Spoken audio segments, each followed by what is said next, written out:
주보를 보시고 몇 분이 저에게 말씀하셨습니다. 고별 설교라더니 죄를 많이 지으셨나 봐요. 가시기 전에 회개하고 가십니까? 근데 본문이 밧세바 본문인데 이거 어떻게 된 겁니까? 이렇게 얘기하시는 분들이 계셨습니다.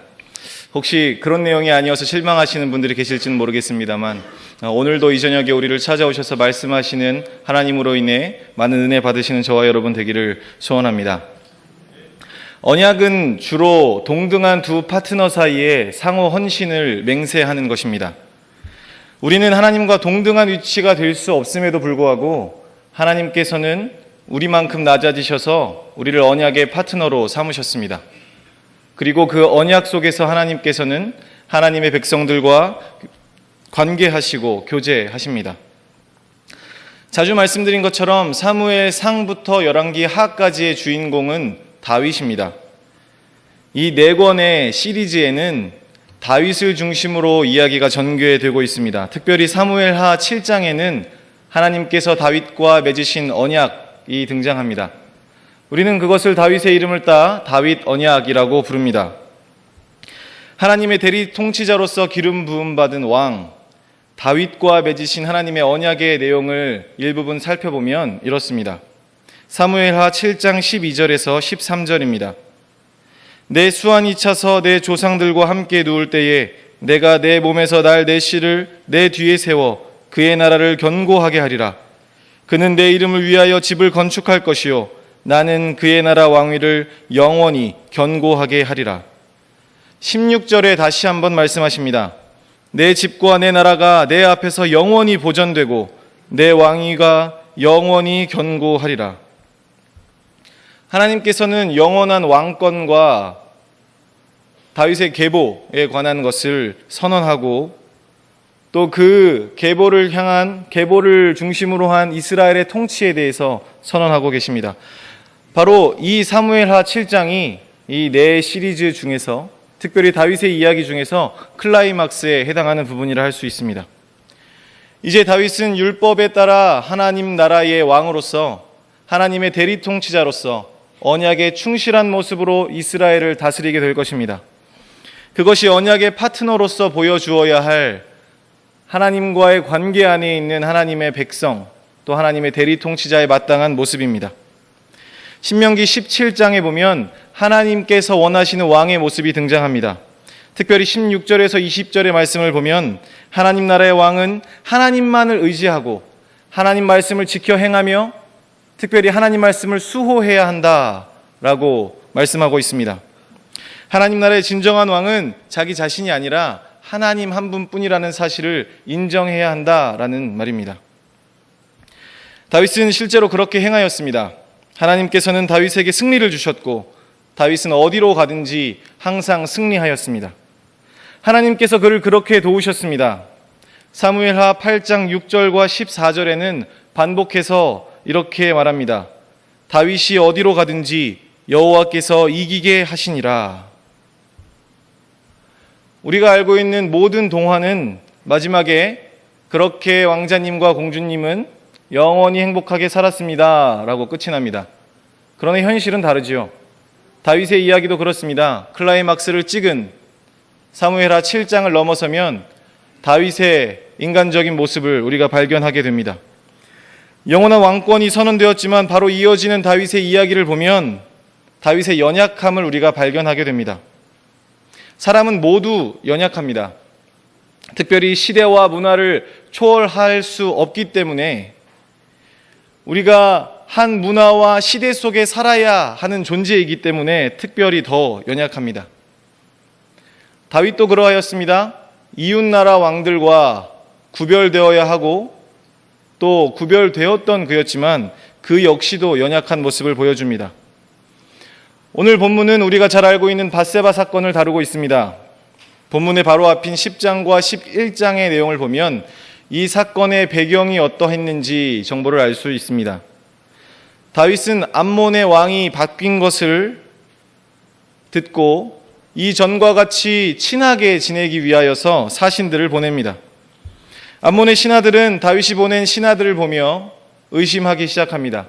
그리고 그들의 수염을 깎고 의복을 잘라 수치를 보입니다. 그래서 다윗은 암몬에 군대를 보냅니다. 암몬 사람들은 다윗의 군대가 온다는 소식을 듣고 용병들을 고용합니다. 하지만 이스라엘 군대는 그 용병들을 모두 무찌릅니다.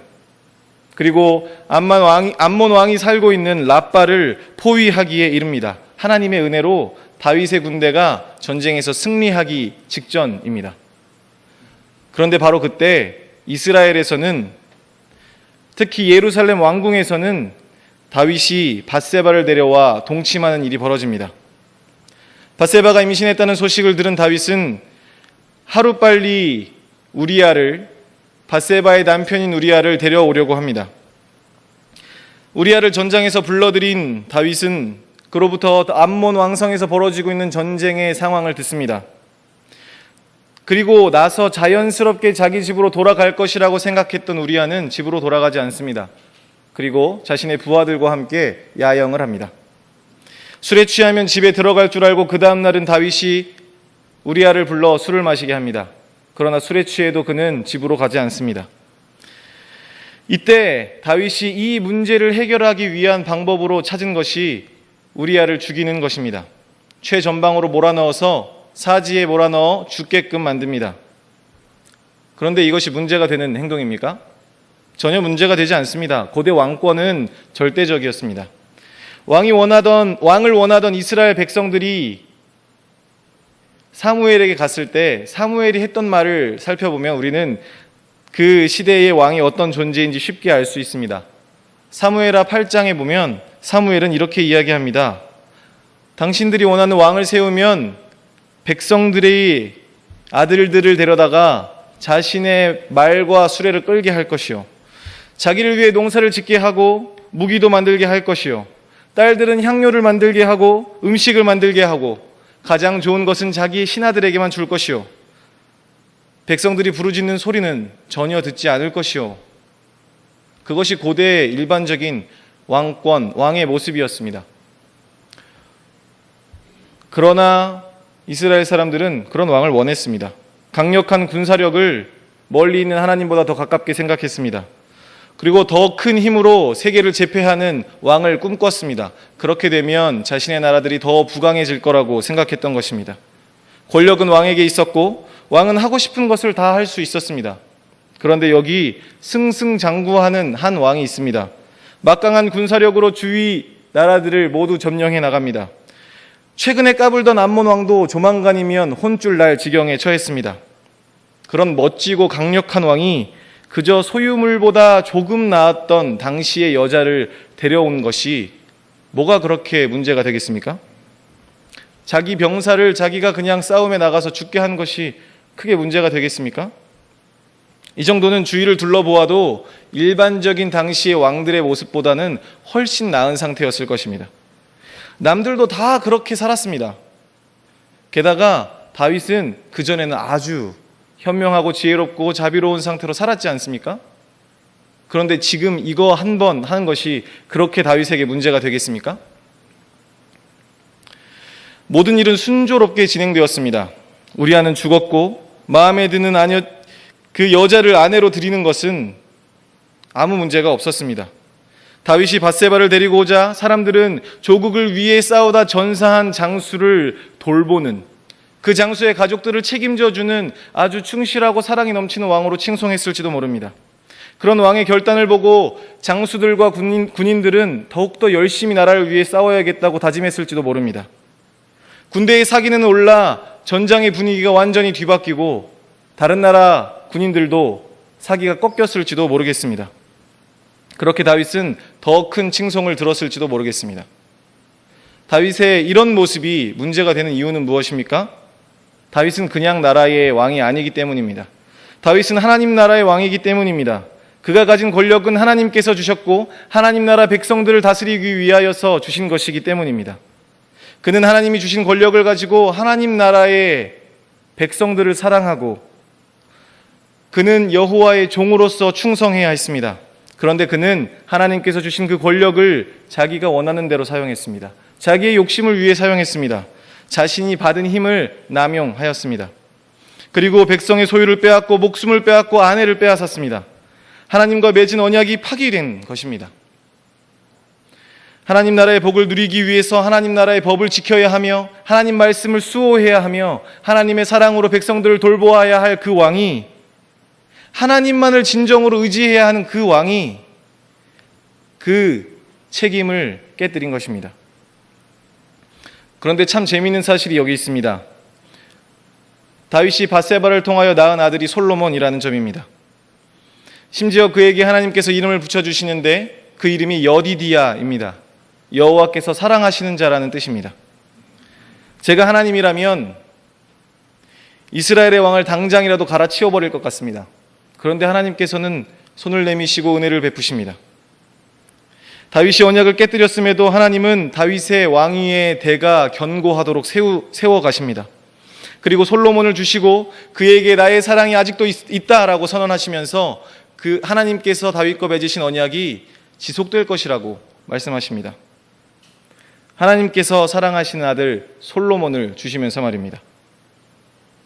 밧세바를 통해 다윗에게 아들을 주시면서 하나님께서는 다시 한번 하나님과 다윗이 맺은 언약이 흔들리지 않을 것이라고 보여주고 계신 것입니다. 밧세바 사건을 통한 다윗의 범죄와 솔로몬을 주셔서 언약을 굳건하게 하시는 하나님의 반응 사이에는 우리가 주목해야 할 것이 한 가지 있습니다. 그것은 회개입니다. 하나님과 틀어져 버린 관계를 회복하는 유일한 돌파구는 회개입니다. 특별히 본문에서 우리가 발견하는 것은 우리에게 교활한 지혜가 있다는 것입니다.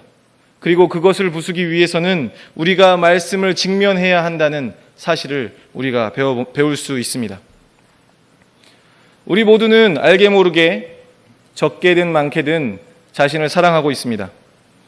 그리고 자기 사랑에 근거한 교활함이 우리 모두에게 있습니다.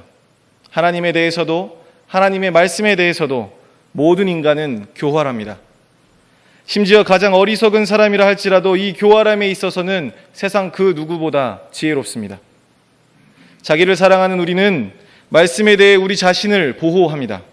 그리고 말씀으로부터 우리를 지키기 위해서 말씀으로부터 거리를 둡니다. 말씀이 나를 사로잡지 못하도록 말입니다. 말씀의 내용을 알고 있습니까? 알고 있다고 하더라도 하나님의 말씀을 되도록이면 멀리 두기 위해 본능적으로 거리를 만들어 버립니다. 다윗은 당대의 어떤 사람보다 경건한 사람이었습니다. 일생을 하나님 나라를 위해서 바쳤습니다. 하나님 나라와 백성들을 향한 뜨거운 마음도 있었습니다. 그 중심을 하나님도 아셨습니다. 그리고 그런 다윗은 하나님을 경외하는 아주 겸손한 사람이었습니다. 그러나 그러한 다윗조차도 자신의 범죄에 대해서는 객관적이었습니다. 그는 자신의 용사였던 우리아를 죽이는데 어떠한 양심의 가책도 느끼지 못했습니다. 밧세바와 결혼하기까지도 자신의 행동에 있는 부도덕함을 찾아내지 못했습니다. 그는 자신의 범죄를 인격적으로 마음 아파하지 않았습니다. 그는 끔찍한 범죄를 저지르고도 아무 일도 일어나지 않은 듯이 아주 잘 살 수 있다라는 모습을 우리에게 보여줍니다. 그러나 하나님은 그렇지 않으셨습니다. 하나님께서는 그를 사랑하셨기에 언약을 위해 자신을 낮추었던 것처럼 하나님은 다윗에게 먼저 찾아가셔서 손을 내미십니다. 하나님의 선지자가 다윗을 찾아옵니다. 그리고 한 마을에 사는 한 부자와 한 가난한 사람의 이야기를 들려줍니다. 부자는 여러 가축이 많이 있는 사람이었습니다. 그러나 가난한 사람은 아주 작은 암양 새끼 한 마리만 있습니다. 그 암양은 가난한 사람의 집에서 함께 먹고 자고 그의 품에 누워서 쉬고 그렇게 마치 그의 딸처럼 성장했습니다. 그런데 어느 날 부자에게 손님이 옵니다. 그리고 부자는 손님을 대접하기 위해서 자신의 것을 내버려 두고 그 가난한 사람의 암양 새끼를 빼앗아 손님을 대접합니다. 이 이야기를 들은 다윗은 어떻게 반응합니까? 아주 객관적으로 그 이야기를 듣습니다. 그리고 평가합니다. 지혜로운 왕으로서 어떻게 그런 일이 벌어질까 분노하기도 했습니다. 그러나 그는 그 이야기 속에서 자신을 발견하지 못했습니다. 하나님께서 자신에게 말씀하시기 위하여 찾아오셨지만 그는 말씀과 자신의 사이에 거리를 두어버립니다. 그리고 바라보기만 합니다. 그때 선지자가 말합니다. 바로 당신이 그 사람이라. 우리에게도 이런 교활함이 숨어 있습니다. 교양 있고 점잖으며 헌신적으로 보이지만 우리도 말씀을 직면하기를 싫어합니다. 말씀의 거울에 비추어서 자신의 모습을 보려고 애쓰지 않습니다. 그저 우리의 본성을 따라 거울의 모양과 색깔과 주위의 부속품들을 발견하고 기뻐하기만 합니다. 그리고 생각합니다. 그 집사가 이 거울로 자기 얼굴을 보면 분명히 좀 더 깨끗한 모습으로 다음 주에 올 텐데 하고 말입니다. 하나님의 말씀이 날카로운 검이 되어 우리에게 다가올 때 우리는 그 날카로움을 비틀어 다른 사람을 향해 겨눕니다. 오늘 우리 목사님 말씀 너무 좋다. 근데 이 말씀을 그 권사가 들어야 되는데 어떻게 하필 오늘 안 왔네. 예배 마치면 내가 가서 전화해줘야겠다. 유튜브로 보라 그래야겠다. 그러면 좀 정신 차리겠지 하고 말입니다. 그러나 우리는 하나님 말씀 속에서 우리 자신을 발견해야 합니다. 자신을 되새겨야 합니다. 그리고 하나님께서 나에게 말씀하고 계신다는 사실을 기억해야 합니다. 우리 안에 있는 교활함의 지혜가 깨지도록 노력하고 애써야 합니다. 부던하게 우리의 교활함이 내 안에서 활개치지 못하도록 억누르고 또 눌러야 합니다. 우리는 우리 안에 교활함을 억누르고 깨부수기 위해서 말씀을 직면해야 합니다. 말씀을 실전적으로 만나야 합니다. 경험해야 합니다. 객관적인 정보나 논리로서가 아니라 오늘 우리에게 찾아와서 말씀하시는 하나님의 말씀으로 대해야 합니다. 그리고 하나님의 말씀이라고 끊임없이 되새겨야 합니다. 말씀이 나에게 말하고 있다.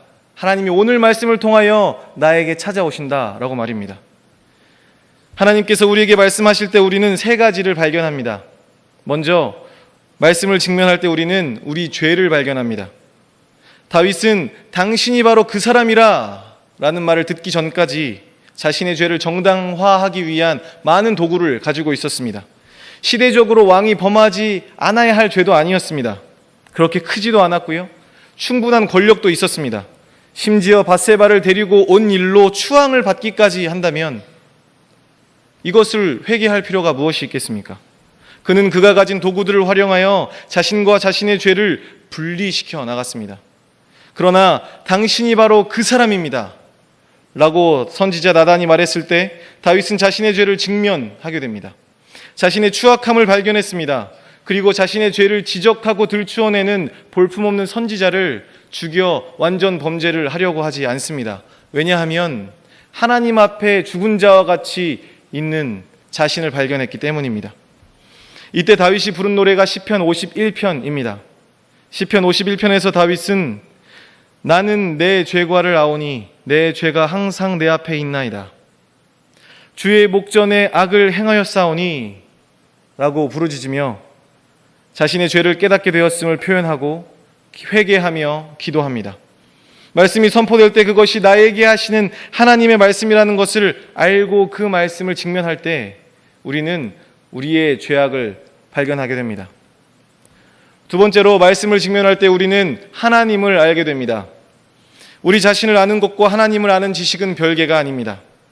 내 죄의 심각성을 알면 알수록 하나님의 사랑이 얼마나 크신지 알게 됩니다. 나에게 어떤 희망도 없음을 발견하게 될 때 우리의 유일한 희망이신 하나님을 기뻐할 수 있습니다. 동시에 하나님께서 아들을 보내신 이유와 그 아픔에 내포된 사랑의 깊이를 알면 알수록 나의 죄를 들추어내어 지적하시며 그렇게 크신 사랑 없이는 회복될 수 없었음을 깨닫게 하시는 하나님을 만나고 나의 자신의 심각함을 더 분명히 알게 됩니다. 우리 죄를 들추어내시고 말씀으로 나의 어두운 부분을 밝히 깨닫게 하시는 하나님의 마음을 알 때 우리의 회복이 하나님으로 말미암는다는 사실을 우리는 인정하게 됩니다. 그래서 우리는 하나님의 말씀을 통하여서 하나님을 알게 됩니다. 마지막으로 하나님께서는 우리로 하여금 예수 그리스도를 의지하게 하십니다. 하나님의 말씀을 통해 나의 비참함과 완악함을 보고 마음 시리도록 아파할 때 또 하나님이 어떠한 분이신지 알아 영혼 깊숙한 곳에서부터 평안함을 누릴 때 바로 그때 우리는 우리를 위한 유일한 한 길이 있다는 것을 발견하게 됩니다. 바로 그 길은 예수 그리스도입니다. 그분은 하나님께서 백성들에게 주고자 하신 영원한 왕이십니다. 그분은 다윗이 가지고 있던 연약함을 오롯이 가지고 계셨지만 연약함에 굴복하지 않으셨습니다. 또 하나님 나라의 영원한 통치자로서 예수 그리스도께서는 자신에게 주어진 권세와 능력을 자기 자신을 위하여 한 번도 사용하지 않으셨습니다. 그분은 온전히 하나님의 뜻에 헌신하신 우리의 왕이 되셨습니다. 바로 그분께 돌이키는 것이 회개입니다. 나의 죄의 추악함에서 돌아서는 것, 하나님의 길에 서는 것, 바로 그것이 회개입니다. 영원한 왕이신 예수 그리스도만을 의지하는 것, 그분에게 우리의 온전한 신뢰를 드리는 것, 그것이 바로 회개입니다.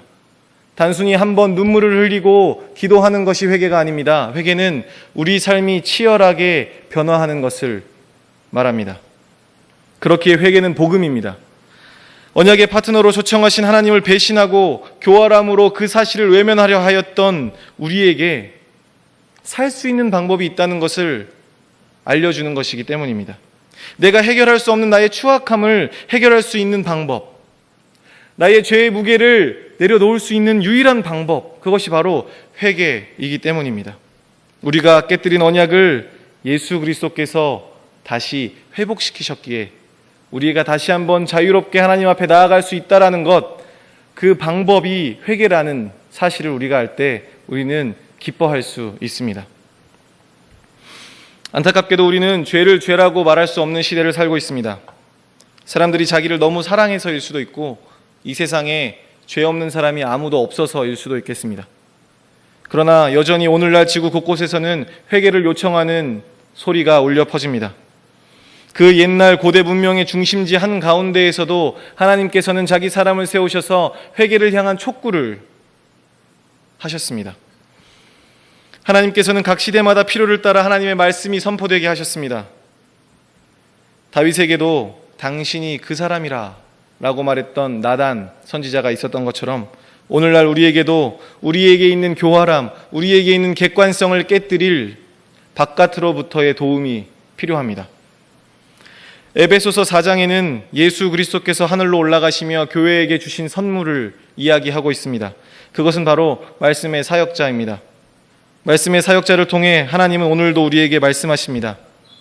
그렇기 때문에 우리는 우리 자신의 교활함이 깨지고 하나님의 말씀을 직면하게 되도록 우리 자신을 위해 기도하는 것만큼이나 말씀의 사역자들을 위해 기도하는 것이 중요합니다. 말씀의 사역자들을 위하여 기도하실 때 두 가지를 기억해 주시기를 부탁드립니다. 먼저 말씀의 사역자는 죄를 직면하게 하는 직분자입니다. 저는 담임 목사님께서 자주 말씀하시는 철없는 목사라는 표현을 정말 좋아합니다. 목사는 철이 없어야 한다. 성도들의 힘든 사정 전부 다 알면 죄를 죄라고 말 못한다. 목사는 철 없어야 한다.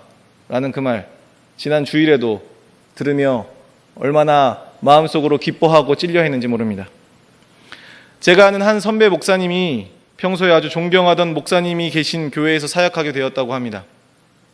담임 목사님과 신방을 다니면서 정말 다양한 가정에 갔는데 찢어지게 가난한 사람들, 그리고 사람이 이렇게 살 수 있나 싶을 정도로 어마어마한 고통 속에 몸부림치고 있는 성도들, 수많은 집을 갔다고 합니다. 그런데 담임 목사님께서 신방 가셔서 주구장창 복음 설교만 하시는 겁니다. 그래서 하루는 목사님께 물어보았다고 합니다. 목사님, 저렇게 힘든 사람들을 위로하고 공감해 주시는 것도 필요하지 않겠습니까? 제가 아는 목사님은 그 일을 아주 잘하고 탁월한 은사가 있는 분이라고 생각하는데 왜 그렇게 하지 않으시나요? 그렇게 물었을 때 그 목사님께서 대답하셨다고 합니다. 내가 성도들 힘든 거 몰라서 그러는 거 아니다. 그분들에게 복음이 아니면 살 소망이 없기 때문에 그러는 거다. 복음이 성도들을 살게 하기 때문에 그러는 거다. 내가 줄 수 있는 가장 좋은 것이 복음이기 때문이다. 라고 말입니다. 말씀의 사역자들은 직접적인 경험은 없을지라도 성도들이 얼마나 힘들게 사는지 모르는 것은 아닙니다. 그렇지만 그럼에도 불구하고 철없이 설교해야 합니다. 철없이 죄를 지적하고 성도들이 말씀을 직면하도록 오롯이 말씀을 선포해야 합니다. 죄를 발견하고 복음을 직면해야 살 수 있기 때문입니다. 두 번째로 말씀의 사역자는 세상을 알고 있으나 세상에 휩쓸리는 자가 되어서는 안 됩니다. 디모데후서에서 바울은 디모데에게 유서와 같은 편지를 쓰며 복음과 함께 고난을 받으라고 권면합니다. 그 고난은 바울 자신이 갇혀 있는 것처럼 옥에 갇히는 것을 의미하지 않습니다. 그 말을 한 전후 문맥을 살펴보면 매를 맞고 고난당하고 고통당하는 것이 아닙니다. 예수 그리스도를 증언하는 것, 복음을 전하는 것, 하나님의 말씀을 하나님의 말씀으로 전하는 것, 그것을 이야기하며 복음과 함께 받는 고난이라고 설명하고 있습니다. 죄를 죄라고 말할 수 없는 시대에서 죄를 죄라고 말하는 것이 고난입니다. 사회와 문화에 반하는 것이기 때문입니다. 그리고 교회 안에도 죄를 죄라고 여기지 않는 행태가 너무나도 많기 때문입니다. 디모데후서 3장에서 언급되듯이 말세에 고통하는 때가 이미 이르러서 사람들이 자기와 돈을 사랑하기를 기뻐합니다. 자랑하고 교만하며 비방하며 감사와 거룩에서 점점 멀어집니다. 경건의 모양은 있으나 경건의 능력은 부인하는 자들이 있습니다. 교회에 와서 경건의 모양은 추구하나 능력이 없는 자들에게 돌아서라 라고 이야기해야 하기 때문에 고난입니다. 목사가 행정가, 문제 해결사, 감독, 지도자, 음악가, 영감을 불어넣는 강연자가 되어주기를 바라는 시대에서 죄를 지적하는 사람이 되어야 하기 때문에 고난입니다. 그러니 말씀의 사역자들을 생각하실 때마다 세상을 깊이 알고 함께 우는 자들이지만 동시에 철없이 복음과 함께 고난받는 일을 묵묵하게 계속 해나갈 용기와 복음에 대한 굳은 헌신을 허락해달라고 기도해 주시기를 부탁드립니다. 그래서 구약의 제사장들처럼 삶을 통해 하나님이 누구이신지를 보여주며 선지자들처럼 변하지 않는 하나님의 진리의 말씀을 선포하고 왕처럼 지혜의 본보기가 되도록 그들을 위해서 기도해 주시기를 바랍니다. 말씀을 맺으려고 합니다. 오늘 우리는 다윗의 이야기를 통해 우리 모두가 가진 교활함에 대해서 살펴보았습니다. 우리에게 있는 교활함은 우리의 죄를 객관적으로 보게 합니다. 나에게서 죄로 인해 가슴 아파하며 눈물 흘리는 일이 없도록 만들어줍니다. 언약을 파괴하고 하나님과 교제를 망치는 원인이 우리 안에 있는 것입니다. 하나님과 관계에서 실패했을 때 하나님께서는 우리를 포기하지 않으십니다. 그리고 하나님은 말씀으로 우리를 찾아오십니다. 그때 우리가 선택해야 하는 유일한 회복의 방법은 회개입니다. 그것을 위해 하나님께서는 우리를 말씀 앞에 서게 하십니다.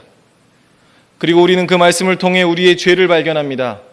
그 말씀을 통하여 살아계신 하나님, 우리를 향하여 변함없이 사랑을 발산하시는 그 하나님을 발견합니다. 궁극적으로 우리는 자신과 하나님을 알수록 유일한 회복의 길이 되신 예수 그리스도를 의지하게 됩니다. 사랑하는 성도님들, 회개가 핵심입니다. 그러니 말씀 앞에 서시기를 주저하지 마시기 바랍니다. 나에게 찾아오시는 하나님을 외면하지 마시기 바랍니다. 말씀이 나에게 말하고 있다. 오늘도 하나님께서 나를 찾아오신다. 되뇌이시며 하나님의 말씀 앞에 서기를 기뻐하시기를 바랍니다. 말씀의 거울에 나를 비추어 보고 나의 죄를 발견하며 나의 연약함을 발견하고 유일한 살 길 되신 예수 그리스도만을 의지하시는 저와 여러분 되기를 소원합니다. 또한 말씀의 사역을 맡은 말씀의 사역자들을 위하여서도 기도해 주시기 바랍니다. 하나님의 말씀으로 죄를 직면시키고 복음과 함께 고난을 받는 그들의 삶이 되도록, 그리고 그들의 삶을 통하여 하나님의 영광이 온전히 드러나도록 해달라고 그렇게 기도해 주시기를 부탁드립니다. 다 함께 찬송가 305장 함께 부르도록 하겠습니다. 우리를 향하신 변함없는 하나님의 사랑을 기억하며 함께 찬양하겠습니다.